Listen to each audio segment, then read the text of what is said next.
Okay, everyone, welcome to Hot Topics. This is going to be subject number 1. I'm going to try and keep this video to around 5 to 7 minutes. This video is going to be about enclosure size. Again, most of these opinions are going to be mine. They're not going to be factual. I'm kind of just going based off my experience and what I've seen on the Facebook pages, Arachnoboards, Tarantula Keepers, where I'm a moderator, Midwest Fan Gang, Tarantula Keepers of the World, the UK sites. It's a huge sore spot for a lot of people, and I think that it's because people understand spiders. Not that I generally do, but I understand dogs and I understand cats, and most people will correlate keeping pets with those. Snakes, you see how people keep snakes in plastic bins against the wall that slide in and out. You have a 4 or 5 foot snake in a 18 by 12 inch wide by 5 inch deep container, and it's because they don't need to roam the whole world. They don't do that in the wild, and I'm not saying that tarantulas do or don't. We're gonna have, this is Hazel. I'm gonna go ahead and get her enclosure open. Try and move it so you guys can see a little bit better, hopefully. And I'm gonna go ahead and give her a feed. You saw her in a video not too long ago. I gave her a worm. I want to give her something a little bit more. This is after her molt, and then we'll get back to the topic. You can see her hopefully eat while I'm talking. And hopefully she doesn't decide she wants to wander out. She's definitely been known for, change the camera angle real quick for you. You guys can watch her as I talk. Okay, so back to the subject of enclosure size. One of the biggest things I hear from, I'm not going to say inexperienced keepers, because that's not always the general norm of people that are saying this, but it is more or less someone that hasn't been keeping spiders for a long time, but have had tons of dogs and cats and things that roam your house that can go wherever they want whenever they want to, unless you barricade them out. I hear, spiders get stressed when they're in an enclosure that is too big. And I would love to understand the terminology or the thought process of you saying that something is going to be stressed in a container full of dirt that is their living space because it's too big for them. Okay, would I put a 1/2 inch sling in this big container? No, I wouldn't, because that's just not feasible for me. I wouldn't know where it's at. I wouldn't be able to keep track whether it's eaten unless I actually seen it eat. So I think it's more that not the tarantulas themselves get stressed because they're in too big of an enclosure. I think it's the keepers that get stressed. I've never, again, I'm going to say some silly things, like I've never seen a spider saying, hey, you know what, I can't handle this big place, you got to get me into something smaller. When, based on what I've watched and what I've read and listening to the people that have done this for a long time, and then the scientists that are out there in the fields, when a female has an egg sac and the egg sac opens and the spiders are ready to go on their own, they go out into this big, huge world, and they find their little spot. And in that little spot, they dig their burrow, they build their web, they climb their tree, whatever it is that they do. And that is now their little spot in this big world. I don't think they're stressed out there. And I don't think they're going to be stressed in an enclosure that's too big. Do I think possibly when a spider is in an enclosure too small, it might be stressed? Maybe. Again, I am no biologist. I don't study animal psychology. I have no idea what a spider is going to exhibit stressed unless you see it kicking hairs. Then you know that there's something wrong.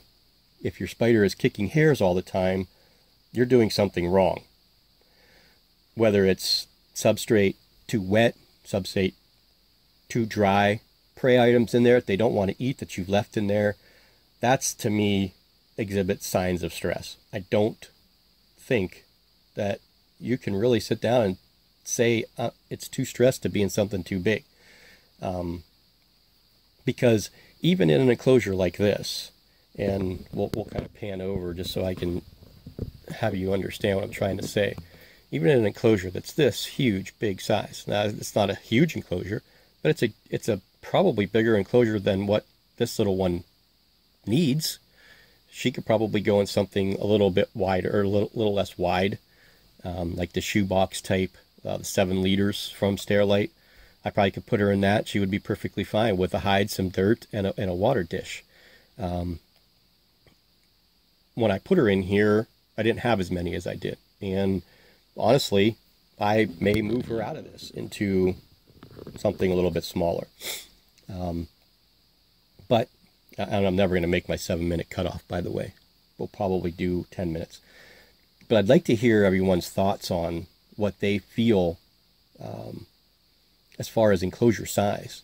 And do you really think that a spider gets stressed out if it's in something too big? And you're going to go with, we're going to say a sling, because that's really where the talk is. You get the questions from new keepers that say, I got a 1-inch Brachypelma albopilosum. Can I put it in a 5-gallon aquarium? And you'll get people say, oh no, you can't do that. It's too big.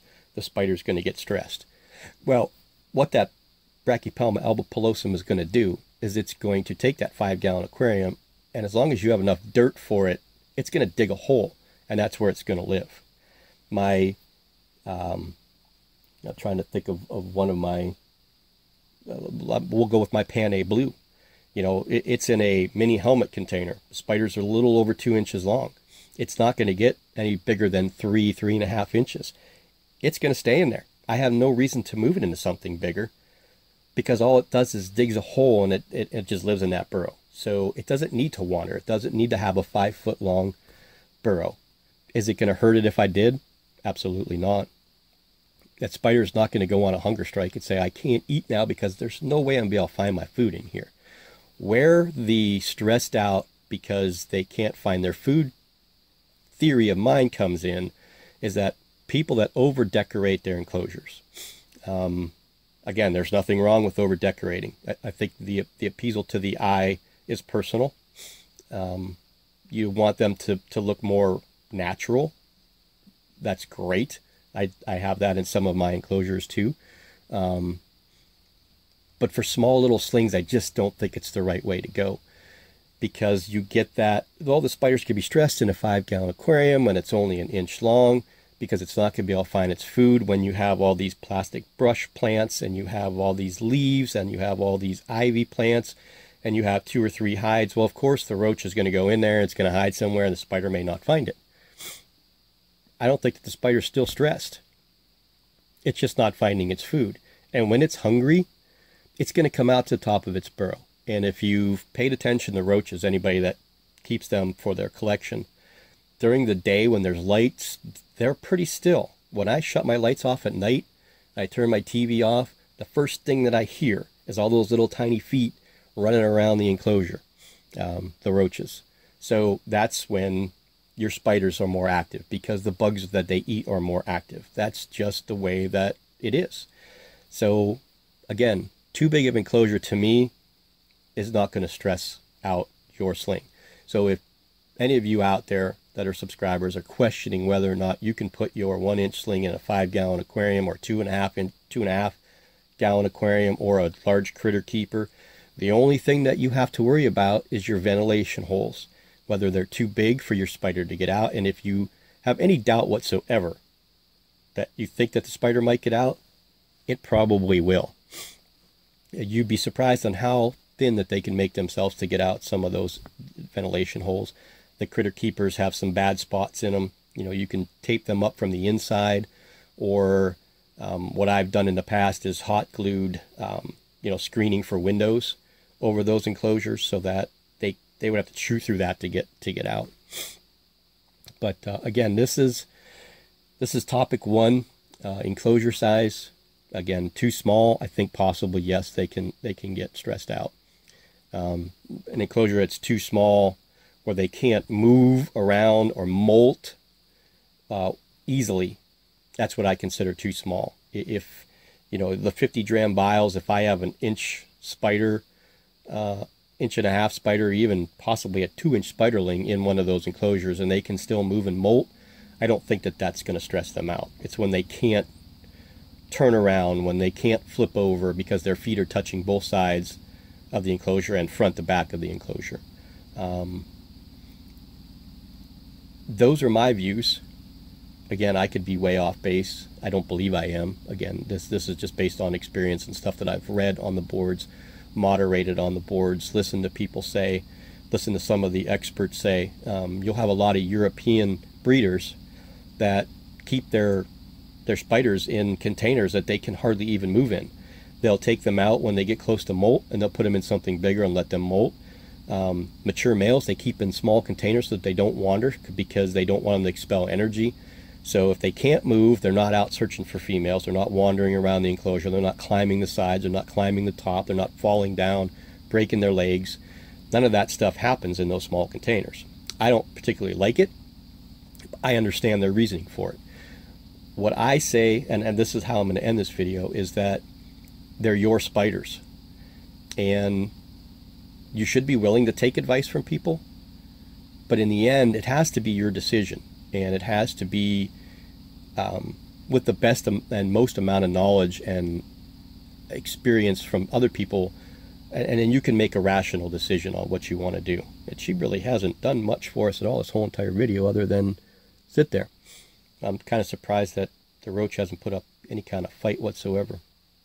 But that's the way I feel. And I know that there are other people out there who feel the same way, because I've discussed it with other people. And I know that there are people that have, come back and said to me, no, you're wrong. I've been doing this for 10 years and I can know, or I can see when a spider's stressed out. I really don't believe that you can, other than the fact of you seeing them kick hairs. Their behavior drastically changes, like they're scurrying around all the time. They're not eating, in non-pre-molt situations. Your general behavior of your tarantula may change, but for the most part, you're really, really not going to be able to tell that 100%. So I hope this topic was interesting. I hope I didn't go over the same things too many times. I hope I don't sound like I'm a principal of the school telling you what you should and shouldn't do and how you should and shouldn't keep your tarantulas, because that's not what I tried to get across with this. It was more of a, how do you guys feel about this? This is the way I do it. This is the way I feel. And this girl right here, most likely springtime is probably going to move down. She's going to get an enclosure degrade instead of upgrade, something a little bit smaller, because she doesn't really wander much. She stays in a general area. So a lot of the space is wasted. And yes, she may wander all over the place at night because I'm sleeping and I don't see that.